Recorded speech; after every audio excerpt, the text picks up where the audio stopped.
प्रेम से बोलिए माता जगत जननी की जय, सच्चे दरबार की जय, माता अम्बे की जय।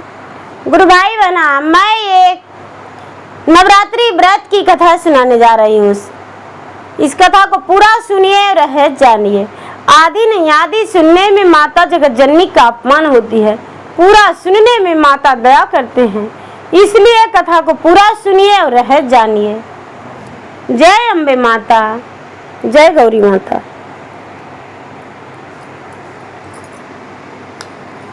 गुरु भाई बहना, एक नगर में एक सेठ जी रहा करते थे और एक सेठानी। सेठ जी का एक ही बेटा था। उनके घर में धन से भरा हुआ था।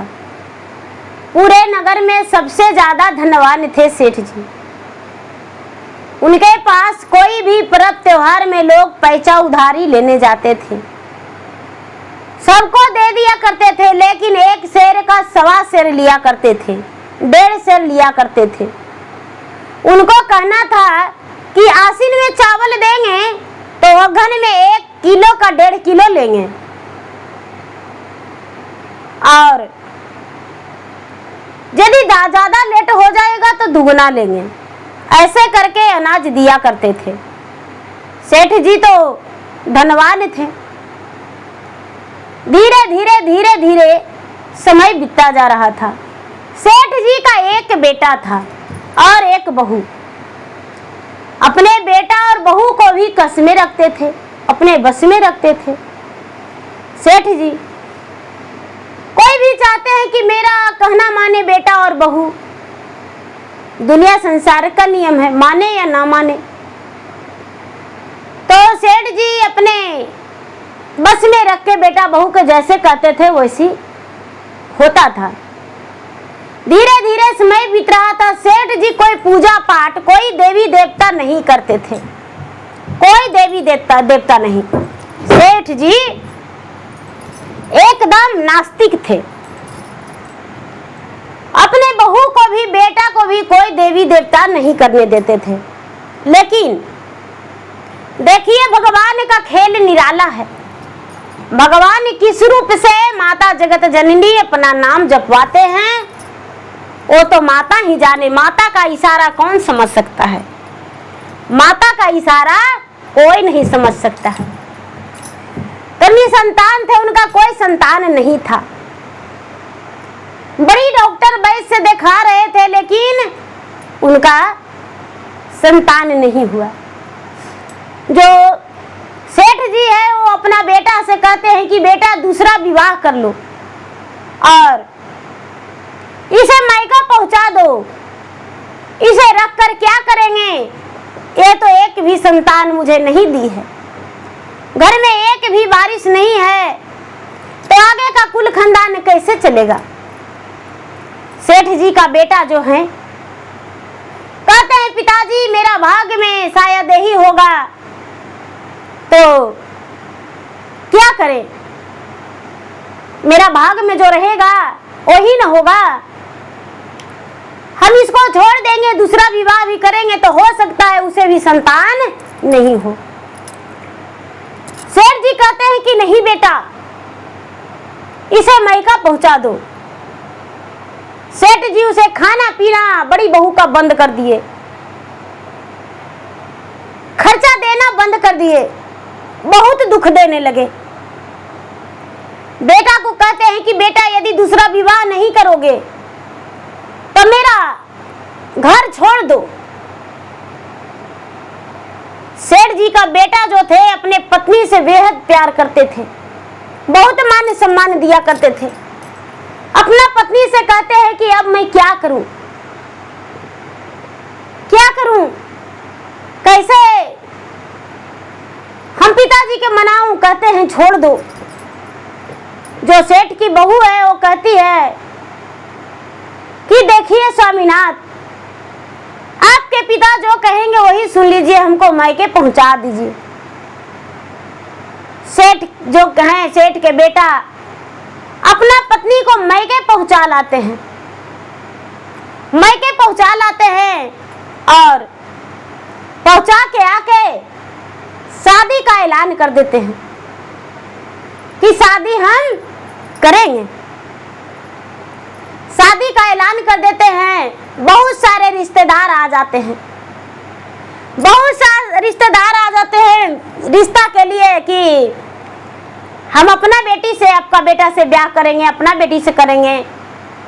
सेठ जी के बेटा के एक को लड़की पसंद नहीं होता है, एक भी लड़की पसंद नहीं होता है। जितना रिश्तेदार आते हैं सेठ जी के बेटा खुद से देखने जाता है और देखकर लड़की छांट देता है, एक को भी लड़की पसंद नहीं होता है। धीरे धीरे धीरे धीरे समय बीता, आसीन का महीना आ गया। जब आसीन का महीना आ गया तो ये जो सेठ जी का बेटा है वो बहुत अचानक बीमार पड़ गए। जब अचानक बीमार पड़ गए तो सेठ जी अपने बेटा को इलाज में दिखाने में, सुनाने में बड़ा परेशान हो गए। सेठ जी को जो बहू थी वो सुनी कि मेरे पति का तबीयत खराब है, अपने पिता से कहती है कि पिताजी मुझे मेरा ससुराल पहुंचा दीजिए। सेठ जी बहू जो है वो आ जाती है तो अपना पति का इस हालात को देखकर बड़ा दुखी हो जाती है। अपना पति को सेवा करने लगती है, सेवा करने लगती है, डॉक्टरी इलाज करवाने लगती है, ज्यादा से ज्यादा जितना हो सके। धीरे धीरे अब ज्यादा दिन तबीयत खराब हो गया तो जो घर में दाई काम करती थी वो अमावस के दिन ही कहती है कि रानी साहब हम कल ड्यूटी में नहीं आवेंगे, आप घर का काम खुद ही कर लीजिएगा, क्योंकि मैं 9 दिन लगातार जूठा बर्तन नहीं धोती हूँ। जो सेठ की बहू है वो कहती है कि अरे दासी आखिर क्या काम, क्या व्रत करती हो, कौन ऐसा पूजा करती हो जो 9 दिन लगातार तुम जूठा बर्तन नहीं धोती हो? कौन मेरा घर का काम करेगा? बेचारी दाई है वो कहती है कि देखिए सेठानी जी, आप कैसे करेंगे या दूसरा रख लेंगे उससे मुझे कोई जरूरत नहीं है, चाहे तो आप मुझे तनख्वाह मत दीजिए, चाहे तो मुझे काम से निकाल दीजिए, चलेगा, लेकिन पूरे 9 दिन लगातार आपके घर में हम नहीं आएंगे, किसी के घर हम 9 दिन लगातार नहीं जाएंगे। अपना घर में माता रानी का हम कलश स्थापन करते हैं, माता रानी का पूजा करते हैं, दुर्गा पाठ करते हैं, नवरात्रि व्रत मैं करती हूँ। जो सेठानी है वो कहती है कि इससे क्या होता है, मुझे बताओ, मुझे विस्तार रूप से बताओ। जो नौकरानी है वो कहती है कि देखिए सेठानी जी, इस व्रत को करने से आपको जो चाहे वो मिलेगा, माता जगत जननी सब कुछ देते हैं, पति पुत्र अन्न धन सुखी सब कुछ देते हैं। तो क्या मेरा पति बीमार है वो ठीक हो जाएंगे और मैं संतान वाली हो जाऊंगी? तो नौकरानी कहती है कि हे सेठानी जी, मालकिन, आप जैसा भक्ति करेंगे वैसा माता कृपा करेंगे, आप माता के भक्ति करके एक बार देखिए। अपना सास से जाके कहती है कि माँ जी, क्या नवरात्रि व्रत मैं करूं, माता दुर्गा का सेवा करूं, पूजा करूं? वो जो सेठानी है वो कहती है कि अरे ये सब तो नीच लोग करते हैं, जिसका पास धन नहीं है, धन मांगने के लिए करते हैं, लेकिन भला मेरे पास क्या कमी है? मेरे पास तो अन्न धन लक्ष्मी सब कुछ भरा हुआ है, बस मेरा बेटा बीमार है और मुझे पोता नहीं है। तो ये सब तो हो जाएगा, जब मेरा बेटा ठीक हो जाएगा तो उसका दूसरा विवाह कर देंगे और मुझे पोता भी हो जाएगा। बेचारी सेठानी की बहू सोचती है कि ये मुझे जाने नहीं देगी बुढ़िया। अच्छा, वो क्या कहती है कि सवेरा होते ही अपने सास से जाके कहती है कि माँ जी मेरा बहुत सर दर्द कर रहा है, क्या मैं डॉक्टर के पास जाऊं? जो सेठानी है वो कहती है कि अरे बहू, घर में डॉक्टर आएगा और उसे दवाइयां ले लेना। कहती है कि नहीं माँ जी, मुझे शहर जाके दवाई लेना है, मुझे शहर जाके दवाई लेना है, हम घर पे दवाइयां नहीं लेंगे। शहर के बहाने, बाजार के बहाने सेठ की बहू निकल जाती है और निकल के जाके नौकरानी के घर पहुंच जाती है। नौकरानी को पहले ही एक साड़ियां दे देती है कि लो मेरा साड़ी लेकर जाओ। जाके स्नान करके और माता के व्रत में नीरा हार नीरा जल रह जाती है, पूरे दिन रह जाती है नीरा जल नीरा हार। और जाके पूजा कलस्थापना के दिन कलस्थापना की पाठ सुनी और माता के व्रत रख के जोत जला के और घर आ गई। सास पूछी कि अरे तुम्हारा तबीयत कैसा लग रहा है? कहती है कि क्या कहूँ माँ जी, मेरा तो चक्कर सा लग रहा है। डॉक्टर बोला है कि तुम्हें 8 से 10 दिन लगातार आना पड़ेगा। पता नहीं मेरे सर में क्या बीमारी हो गया है, मुझे समझ में नहीं आ रहा है। सास बोली कि बहू बच तो जाएगी ना तुम? बोली माँ जी ये तो डॉक्टर के हाथ में है, बचेंगे या मरेंगे नहीं पता। वहां से लाके माता रानी के प्रसाद अपना पति को खिला देती है। इसका जो पति थे, पति बेचारा एकदम कोई अन्न जल एकदम त्याग दिए थे, बहुत ज्यादा बीमार थे। प्रसादी देते ही उनका पानी और भूख का भोजन के लिए वो मांगने लगे। दूसरा दिन फिर जाती है और जाके माता का पूजा पाठ करती है, जोत जलाती है, आरती मंगल करके और उसके बाद घर आ जाती है सेठानी की बहू। घर आके अपने पति को प्रसादी देती है। प्रसादी देके और पति को गोड़े लगती है, उसके बाद अपने हाथों से पति को भोजन कराती है। धीरे धीरे धीरे धीरे समय बीतता गया।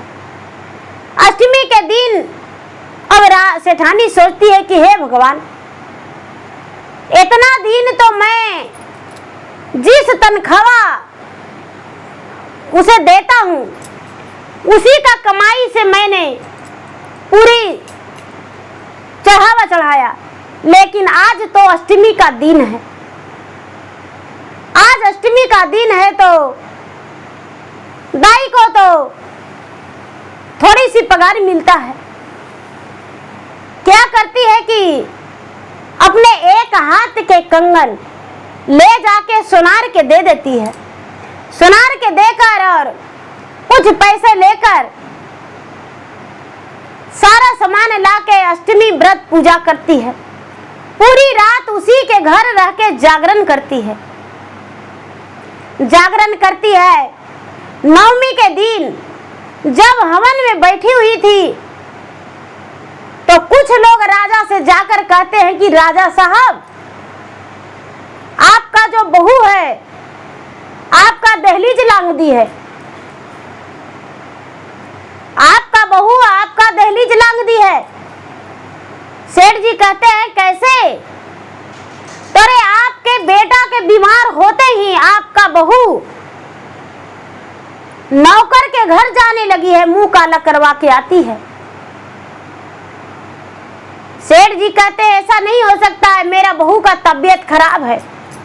मेरा बहू घर पे भी आती है तो कुछ नहीं करती है। जो सेठ जी है वो ऐसा कहे तो जो उनका गांव वाले पड़ोसन थे वो कहते हैं कि नहीं, आपकी जो बहू है वो लगातार प्रतिदिन 9 दिन से नौकर के घर जाती है, पूरा दिन बिताती है, पता नहीं क्या क्या नीच काम करती है। कहते हैं कि ऐसा तो हाँ, जो बीमार बेटा बिस्तर पे पड़े हुए थे उनका तो आधा से ज्यादा तबीयत ठीक हो गया था। कहते हैं कि माँ मैं भी जाऊंगी अपने पत्नी को देखने के लिए, यदि ऐसा हरकत करती होगी तो हम उसको दहलीज नहीं लांघने देंगे। सेठ जी, सेठानी और उसका बेटा, उनके पीछे पीछे गांव वाले बहुत सारे लोग उनकी हरकत देखने के लिए जाने लगे। जब नौकरानी के घर पहुंचे तो उस समय बड़ा प्रेम से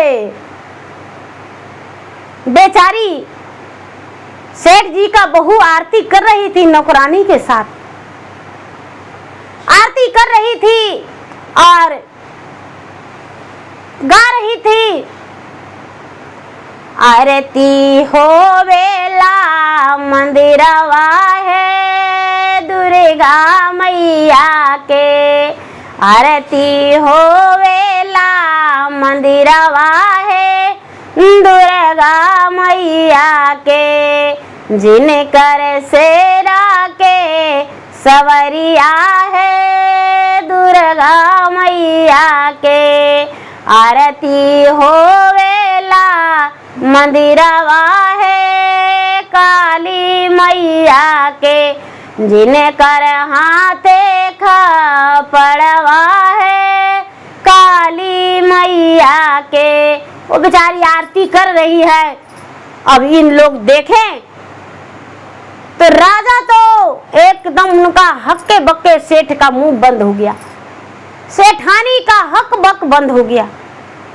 उसके जो पति हैं वो कहते हैं कि चुप्पे चोरी मेरा पत्नी कहाँ आती है नौकर के घर, माता दुर्गा के पूजा करने के लिए, मेरे शरीर के रक्षा के लिए, और मैं एक पापी हूँ जो भला कैसे उस पे लालछन लगा रहा हूँ। इसी का प्रसादी देने से मेरा तबीयत पर सुधार आया है। मन ही मन सोचते हैं।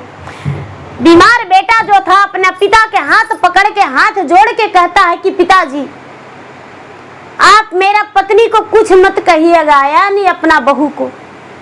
आपका बहू जो है सच्ची भक्ति करने वाली है, अपना सुहाग का रक्षा किया है। पिताजी आपकी जो बहू है वो बहू जब से नवरात्रि व्रत में यहाँ व्रत रखी है, जब से मेरा तबीयत में आप देख रहे हैं सुधार आ गया है। अब तो मैं चलने फिरने भी लगा हूँ, खाने पीने बोलने हंसने भी लगा हूँ। अब तो मेरा तबीयत थोड़ा थोड़ा खराब है। बेटा कहता है पिताजी इस बार तो मेरा पत्नी जो है यहाँ पर आके पूजा की अपने नौकरानी के घर में, लेकिन मैं चाहती हूँ मेरा पत्नी और हम सब मिलकर घर में माता रानी का व्रत रखें और नवरात्रि व्रत करें, माता रानी का आवाहन करें, पूजा करें। जो सेठ जी हैं, सेठ जी हुकारा भर दिए और बोले कि हाँ बेटा ऐसा ही करेंगे, चिंता मत करो। अपने बहू के साथ आरती करने लगे। सारे गांव वाले जो थे मुंह में कारिख लग गया। सारा गांव वाला मुंह तीन तरफ करके घूर गए। सेठ जी अपने बहू को बड़े धन्यवाद किए। बहू जो थी घर गई, अपने पति के साथ, अपने सास के साथ, ससुर के साथ रहने लगी। धीरे धीरे समय बीता 1 से 2 महीना। अचानक चक्कर खा के सेठानी के बहू गिर गई। सेठ जी सेठानी उनके बेटे बड़ा घबरा गए। डॉक्टर के पास जब ले गए, डॉक्टर कहते हैं कि सेठ जी कोई दुख की बात नहीं है, घबराने की बात नहीं है, आपकी बहू तो मां बनने वाली है। राजा का 3 बित्ता सीना चौड़ा हो गया, एकदम उनके जीवन में खुशियां आ गया, उनके जिंदगी में बहार आ गया।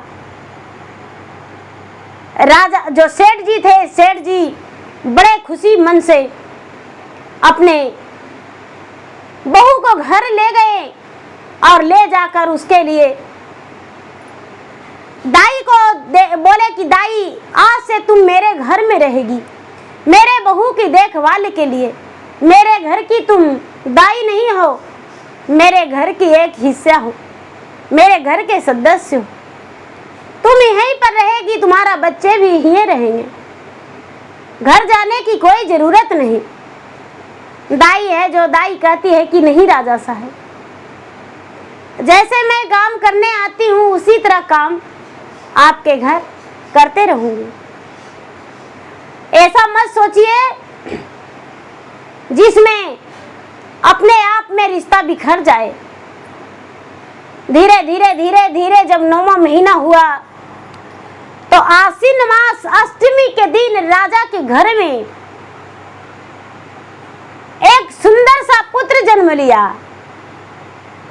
राजा के सेठ जी के घर में सुंदर सा पुत्र जन्म लिया, एकदम बाल गोपाल कृष्ण कन्हैया जैसा बड़े सुंदर पुत्र जन्म लिया सेठ जी का बहू के।